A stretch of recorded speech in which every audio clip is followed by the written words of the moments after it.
Ito ay kwento ng kaibigan ko at sana ay mabigyan ng pansin. Simulan ko na kaagad ang kanyang kwento. Si Fernan ay taga Baguio at estudyante pa lamang sila ng panahon na yon.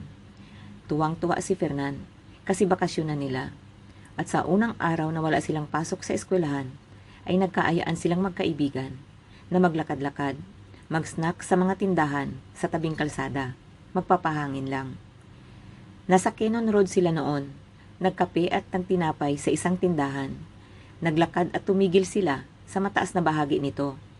Kapag nasa mataas na bahagi ng Cannon Road, makikita mo ang kagandahan ng lugar, mula itaas hanggang baba. Nagpicturan sila sa isa't isa at nagtatawanan pa. Pang Facebook profile daw kasi ang mga ito at Instagram. Sa sobrang busy nila kakukuha ng picture sa isa't isa, hindi na nila namalayan na 9:00 na ng gabi. Hanggang sa nagkaayaan na sila pauwi. Naglalakad na nga sila pabalik, nakailang metro pa lang sila nang biglang dumilim, parang papatak na ang ulan. Unang nakauwi ang kaibigan niya at sa bukana lang ang bahay nito, habang si Fernan ay tuloy-tuloy ang paglalakad at ang bahay nito ay sa looban pa. Ilang hakbang pa, bigla nang kumulog at kumidlat ang kalangitan. Hanggang sa sinabayan na ng malakas na ulan. Patuloy pa rin si Fernan sa paglalakad. Nang makaliko siya sa eskinita, ay may nakita siyang lalaki na nakapayong. Natuwa naman si Fernan. Binilisan niya ang paglakad para maabutan ang lalaking nakapayong at makisabay na lang siya. Baka isa lang naman ang kanilang direksyon. Kahit anong bilis, ang paglakad ni Fernan ay hindi pa rin niya naaabutan ang nasabing lalaki. Hindi naman siya nakakaramdam ng takot kasi nga naman may multo bang nakapayong. Ang ginawa ni Fernan ay lakad-takbo. Binilisan na. Ngunit nagtaka siya kahit anong bilis niya ay hindi niya ito naaabutan. Simpleng lakad lang naman ang nakapayong na lalaki. Ang ginawa ni Fernan, sinigawan niya ang lalaki. "Kuya, hintay, makikisabay ako sa inyo."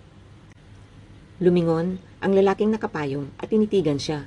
Hindi ito nagsalita. Nakatingin lang ito sa kanya. Sa tingin ni Fernan, nasa 60 years old na ito. Ang ipinagtataka ni Fernan ay kung bakit nakapayong na nga siya, ay basang-basa pa din ito, mula ulo hanggang paa. Pwede na nga pigaan ang damit nitong suot-suot. Tumutulo sa katawan niya ang tubig ulan habang may payong na hawak. Nagsimulang maglakad ulit si Fernan, pero ngayon ay binagala na niya. Kung kanina ay gusto niya itong maabutan, ngayon ay ayaw na niya. Ayaw na niya itong makasabay.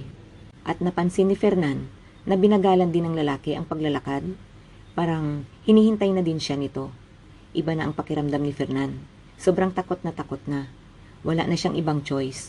Kung itutuloy niya ang paglalakad, maaabutan nga niya ito. Tumigil si Fernan sa paglalakad. Hindi na niya kaya. Sa pagtigil niya sa paglalakad, nakaramdam siya ng paninikip ng dibdib. Nahihirapan na rin siyang huminga. Inaatake na siya ng anxiety niya. Nagpalpitate na ang tibok ng puso niya. Ang pakiramdam ni Fernan ay mamamatay na siya. Nasa ganun siyang sitwasyon nang biglang may narinig siyang ugong ng sasakyan. Binabawi pa niya ito sa kanyang isipan. Kung may sasakyan ba talaga o imahinasyon lang. Sa kabutihang palad, lumabas na nga at ito ay police car, sasakyan ng mga pulis. At tumigil, sakto, kung saan siya nakatayo. Nabuhayan siya ng loob. Ngayon, "Fernan, anong ginagawa mo sa lugar na ito sa 10 oras ng gabi?" Tanong sa kanya ng isang pulis na nakakilala sa kanya pero hindi sila close.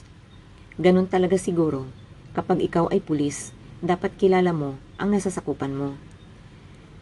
"Pauwi na kasi ako, sir. Galing akong Cannon Road.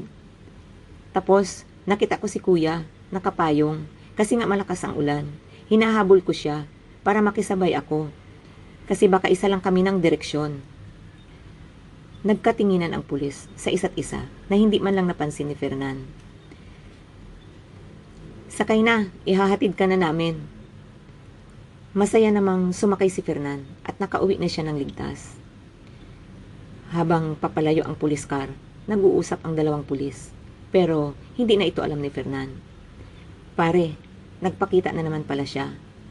Oo nga pare, mabuti na abutan natin si Fernan. Kung hindi, nakuha din siya ni Dave.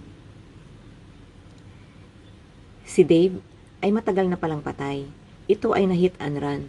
Habang naglalakad na nakapayong, dead on the spot. At hindi siya nabigyan ng hustisya. Kaya mula noon, tuwing anibersaryo ng kanyang kamatayan, ay nagpapakita ito. At tuluyan niya itong isinasama.